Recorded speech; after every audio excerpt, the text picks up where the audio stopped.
Welcome back. So let's briefly and ongoingly talk about active focus. I've made videos before, kind of a long time ago, I guess. There's the active focus link list, which is an absolute prerequisite if you are struggling with active focus, if you're new to active focus, if that concept is still eluding you, read the whole active focus link list, everything that's on it. The reason is there is really no very good tangible way to definitively explain active focus in a way that makes it so anybody and everybody gets it. It's kind of like I mentioned before, like raising one eyebrow or wiggling your nose. Once you know how to do it, you know how to do it, but how do you explain it to somebody, right? Like you can try, but ultimately ends up being one of those things that you have to discover it. So in the active focus link list, I put a lot of different other people's experiences and words and attempts and directions to help you find something that'll get you active focus for the first time. Now, for some people, it's like, I already knew how to do this. I get that. I get that all the way to people who took a month to figure out active focus. The most important things, besides the stuff that you're going to read in the active focus link list that I'm not going to repeat here, is number one is patience. Like if you're getting headaches, right? If your eyes are tearing up more than a little bit, if it's anything that is like a tense, unpleasant kind of like, I'm gonna get this, that's not the right direction. The right direction is almost meditative, right? Like if you do meditation, then this will be even easier for you, because it's like printed page is the easiest place to start.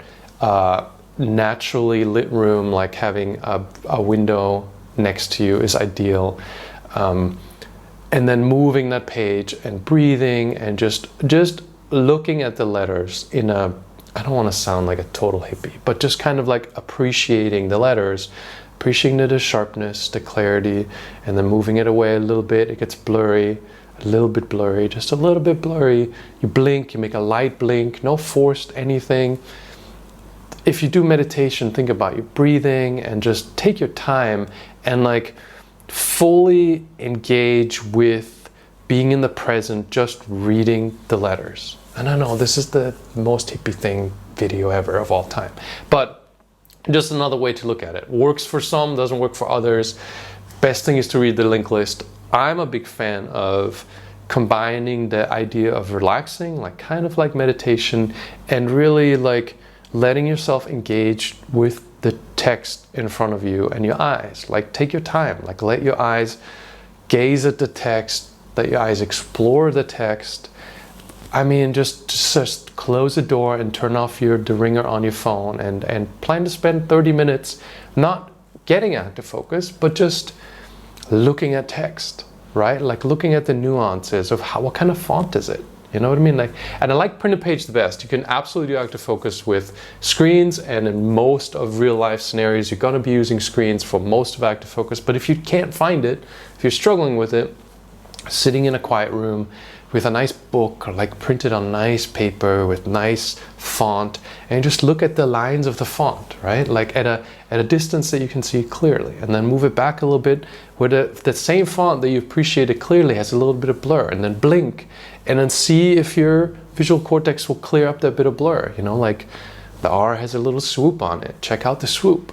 Like take your time and get away from the sense of being disconnected from your eyes. Don't think of your eyes as a separate thing that's not cooperating with you, but just you as a whole thing.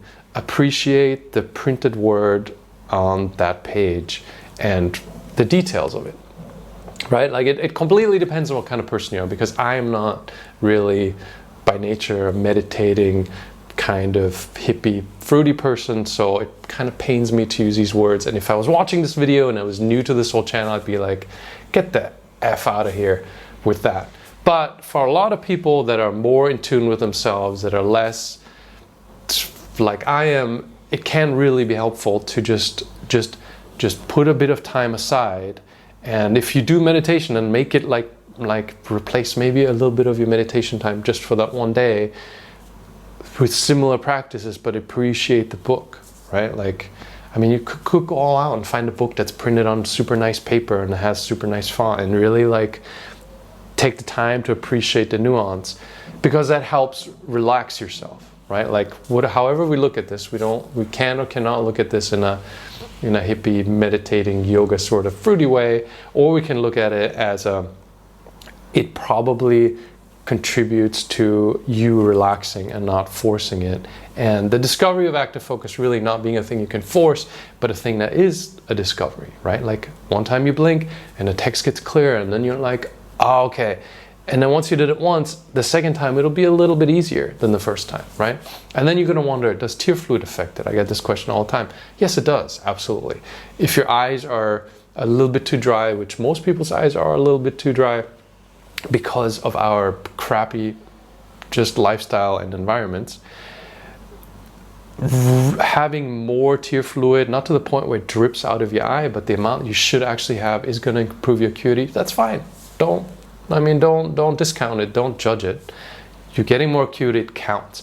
It's getting your visual cortex and your eyes to a point where there's a differential between clarity and blur. And you want to continue exploring that. Like, you want more of the clarity. And if it comes from tear fluid, it comes from tear fluid. That's not ultimately how you get active focus, but if that's how you're getting some clarity now, appreciate that. You know, I get a lot of people emailing me going, it's just tear fluid, it doesn't count. Nah.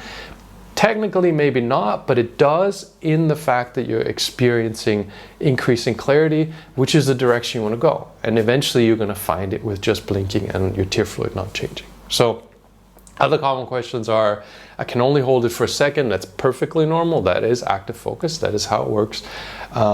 Generally, with small changes, there's something different we call it a clear flash, when things that are extremely blurry at a much greater distance suddenly come into sharp focus. That's a different thing.